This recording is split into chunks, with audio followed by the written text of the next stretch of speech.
What I like about this little book is that Nan Shepherd, who probably wrote this back in the sort of 1940s and largely near the closing stages of the war.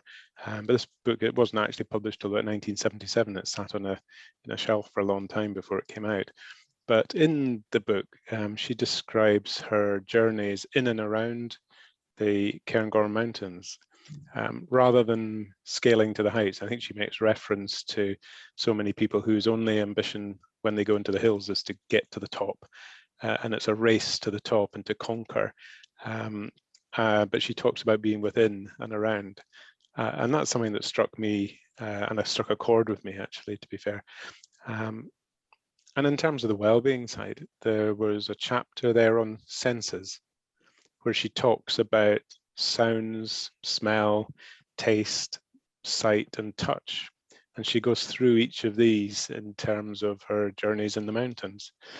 And I think the more I thought about that, I thought, well, do you know what? That chimes very well with the sort of current thinking of things like the 5 ways to well-being, and in particular, one of them, take notice, which is one of the 5 ways to well-being. And I thought at the time, well, do you know what? All this year, almost 100 years ago, she really got what it was to be in a mountain, to be in that place, and to make use of your senses for your own well-being.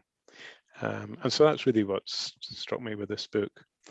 Yeah, I think that's a really important thing, is grounding and being in the moment. And I think when you start using your senses, I remember doing a mindful course a few years ago, and one of the favorite exercises that I had was where you had to just sit and close your eyes and then listen very carefully to what was going on around you. And suddenly, if you were sitting outside, I did it in the garden, you suddenly became aware of a huge number of sounds that you never ever were hearing normally.